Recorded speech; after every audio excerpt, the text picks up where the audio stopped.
et je pense que sénégalais yëpp mbetteel boobu la ñu am parce que tey bi ñu fiy ñëw ñun ñëpp nga xam ni leader lañu ci Yewwi Askan Wi doon ay alliés Ousmane ci coalition boobu jàppoon nañu question bi daan ko vider pour permettre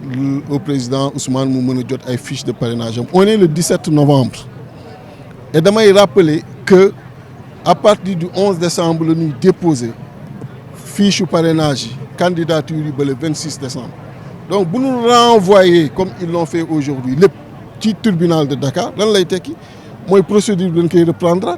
boo paree première instance après ñi demaat deuxième instance après demaat mais loolu ba kañ la jëm ci li nga xam ni on est encadré par des délais et vraiment pour dire quand même que c'est extrêmement aujourd'hui surprenant que lii génn fi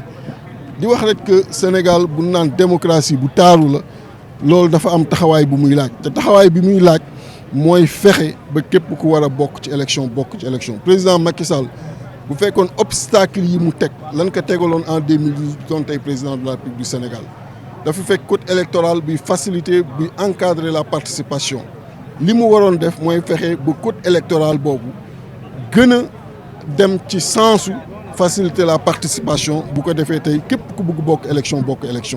mais bi mu ñëwee ba léegi gis ngeen ay ndëgg sërëxal judul jeex lay teg képp kuy opposition bi nga xam ni nekkoo ak moom ci benn dynamique heure boo opposé woo de façon frontale et sincère daanaka yaa ngi ci collimateur am mais loolu mënul wéy donc pour dire quand même que li fi génn lu ñu bett la li fi génn du li ñu doon xaar mooy permettre au président Ousmane mu disposer de ses fiches pour que temps bu gàtt bii ñu dese mu mën a dem Sénégal yi ko bëgg parrainer te bare na ñu mën ko parrainer loolu mooy li nga xam ni moom la doon xaar et c'est vraiment dommage. waaw xaw ma raison yi tax mu manqué moo tax doo mën di wax ci mbiru jàmbur te waxul lu tax. Par conséquent, est-ce que ça donnera suffisamment de temps au président Ousmane Sonko en cas de décision favorable et on n'attend que cela pour pouvoir justement se faire parrainer, pour dire qu'on est extrêmement déçu, surpris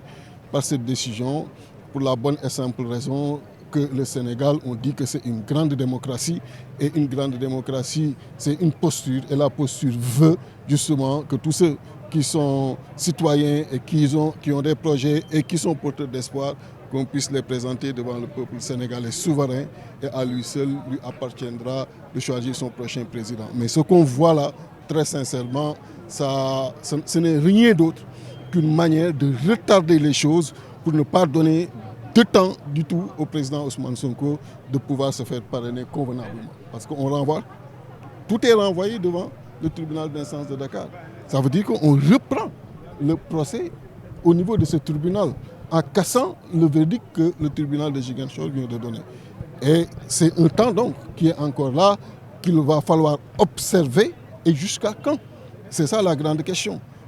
Et pour moi, c'était bien possible justement que cette question soit vidée aujourd'hui pour permettre au président Ousmane Sonko de disposer de ses fiches de parrainage. Et je dis au président Macky Sall qu'il y a l'image du Sénégal aujourd'hui qui est en jeu. La perception que nos amis commencent à avoir de notre démocratie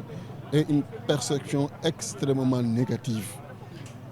Et vraiment, il y a lieu qu'ils s'arrêtent et qu'ils corrigent cela. S'arrêter et corriger cela, ce n'est rien d'autre que de permettre vraiment au président Ousmane, qui est un porteur d'espoir, qui a beaucoup de milliers de jeunes qui croient en lui, de lui permettre de participer à la présidentielle et de permettre à tous les candidats de participer, comme ça a été le cas pour lui en 2012. Est-ce que s'il y avait tous ces freins-là aujourd'hui, il serait devenu président de la République? Est-ce que s'il y avait tous ces obstacles-là, il serait aujourd'hui devenu président de la République? Pourquoi bénéficier de cette confiance, de cette facilité de notre code électoral pour être président et venir à son départ faire tout ce qui est dans ses possibilités pour justement écarter Ousmane? Et cette décision n'est rien d'autre qu'une manière de retarder encore les choses. Parce que quand on renvoie devant le tribunal de ça, c'est toute la procédure qui sera reprise là-bas. Quel commentaire faites-vous par rapport à la décision de la conseillère Diallo? qui s'est retiré. Je ne sais pas les raisons. Je sais pas les raisons. Peut-être que je sais pas les raisons. Le Parce commentaire. que